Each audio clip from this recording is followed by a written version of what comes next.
Welcome you all in education classes. आज का हमारा टॉपिक है संस्कृति। आज के टॉपिक में हम संस्कृति का अर्थ, संस्कृति के प्रकार और संस्कृति के संरक्षण में शिक्षा की भूमिका की बात करेंगे। बीए एजुकेशन फर्स्ट सेम का ये जो टॉपिक है बहुत ही इम्पॉर्टेंट टॉपिक है और आई होप मेरा वीडियो जो है उससे आप आसानी से अपने नोट्स बना पाएंगे। मेरे वीडियो को लास्ट तक देखें और मेरे चैनल को सब्सक्राइब ज़रूर करें। संस्कृति का अर्थ, जैसा कि यहाँ पर आप देख रहे हैं, संस्कृति के विभिन्न अर्थों की बात की गई है। शाब्दिक अर्थ, सामान्य अर्थ, विशिष्ट अर्थ और पाश्चात्य अर्थ। शाब्दिक अर्थ में अगर हम कहें, संस्कृति सम प्लस कृति से मिलकर बना है, जिसका अर्थ है अच्छे प्रकार से किसी भी कार्य को करना। अर्थ तो सिर्फ अच्छे प्रकार से करना, मतलब कोई भी व्यवहार, कोई भी आचरण या किसी भी कार्य को जिससे हमारा जो कल्चर है वो दिखाई दे। सामान्य अर्थ में बोलचाल, रीति रिवाज, रहन सहन इत्यादि जो हैं वो सब हमारी संस्कृति के भाग होते हैं। विशिष्ट अर्थ में प्राकृतिक और मनुष्यकृत जो भी वस्तुएं हैं वो सभी संस्कृति के अंतर्गत आती हैं। और वहीं पाश्चात्य अर्थ यानी वेस्टर्न मीनिंग ऑफ कल्चर में अगर हम बात करें तो संस्कृति शब्द जो है अंग्रेजी शब्द कल्चूरा, जो लैटिन भाषा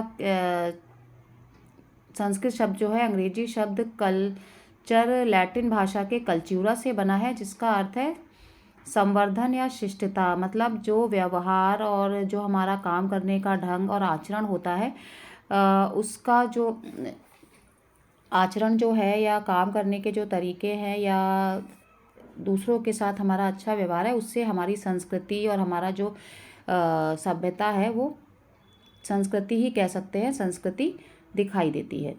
वहीं पर अगर हम बात करें संस्कृति के प्रकार की, तो संस्कृति जो है वो दो प्रकार की है, भौतिक और अभौतिक संस्कृति।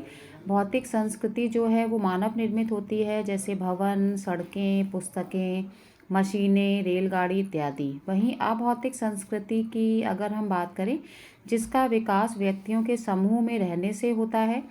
जब व्यक्ति समूह में रहते हैं तो समूह के रीति रिवाज, परंपराओं और मान्यताओं को उन्हें मानना पड़ता है, जैसे परंपराएं, रीति रिवाज, प्रथाएं, संस्कार, मानक इत्यादि। इसी के साथ अगर हम बात करें संस्कृति के संरक्षण में शिक्षा की जो भूमिका है, तो संस्कृति का जो संरक्षण है अर्थात संस्कृति को बचाने के लिए शिक्षा जो है वो बहुत ही महत्वपूर्ण एक भूमिका का निर्वाह करती है, जिसमें जो पॉइंट्स हैं वो मैंने यहाँ पर आपके लिए इस वीडियो में लिखे हैं, तो आप उन्हें ज़रूर एक बार देख लें। कि पहला जैसा है कि स्वाभाविक शक्तियों का विकास। संस्कृति के संरक्षण में शिक्षा जो है, कहीं ना कहीं शिक्षा के द्वारा ही एक बालक में उसकी स्वाभाविक शक्तियों का विकास होता है, बालक का चरित्र निर्माण होता है, उसके व्यक्तित्व का विकास होता है। वयस्क जीवन की तैयारी में एक बालक जो है शिक्षा के द्वारा ही अपनी संस्कृति को ग्रहण करता है। मूल प्रवृत्तियों पर नियंत्रण रखना शिक्षा के द्वारा ही बालक सीखता है, जिससे वो अपने संस्कृति का संरक्षण कर पाता है। योग्य नागरिकों का निर्माण शिक्षा से ही संभव है, जिसके द्वारा एक बालक अपनी संस्कृति को ध्यान में रखते हुए समाज के सभी उत्तरदायित्वों का निर्वाह करता है। संस्कृति व सभ्यता का संरक्षण जो है एक बालक तभी कर पाता है जब वो शिक्षित हो। नेक्स्ट है समाज सुधार को प्रोत्साहन। यदि एक बालक शिक्षित होता है तो वो कहीं ना कहीं समाज सुधार के लिए आगे आता है और अपने समाज को में परिवर्तन लाने के लिए हमेशा तत्पर रहता है। राष्ट्रीय भावना का विकास। अगर हम शिक्षित हैं तो कहीं ना कहीं अपने राष्ट्र की एकता के लिए और उस एकता को सुदृढ़ बनाने के लिए हम सब मिलकर एकजुट होते हैं। अवकाश बिताना, यानी खाली समय में हम शिक्षा हमें ये बताती है कि खाली समय में कहीं ना कहीं हमें अपने संस्कृति के संरक्षण के लिए कार्य करना चाहिए। भावात्मक एकता को बढ़ाना।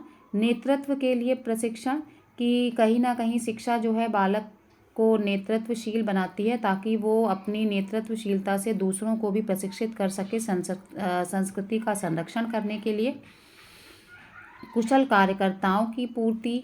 कर्तव्यों की चेतना। सामुदायिक परंपराओं को बनाए रखना। एक शिक्षित बालक ही सामुदायिक परंपराओं को बनाए रखता है और उनको हस्तांतरण करने में सहयोग प्रदान करता है। अंतर सांस्कृतिक अवबोध में वृद्धि करने हेतु भी शिक्षा जो है वो एक महत्वपूर्ण कारक है। राजनीतिक आकांक्षाओं में समानता। राष्ट्रभाषा का विकास करने में भी शिक्षा जो है विभिन्न जो राज्य हैं उनकी भाषाओं से एक दूसरे को अवगत कराती है, जिससे भी हमारी संस्कृति का संरक्षण होता है। सभी धर्मों का सम्मान।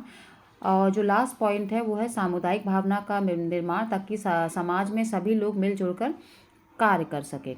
तो ये जो टॉपिक है बहुत ही इम्पॉर्टेंट टॉपिक है एजुकेशन का, और आई होप मेरा वीडियो आपको पसंद आया होगा। मेरे वीडियो को लाइक ज़रूर करें, और अगर आपको किसी भी एजुकेशन के टॉपिक को समझना है, उसके नोट्स चाहिए, तो आप कमेंट बॉक्स में लिख कर शेयर कर सकते हैं।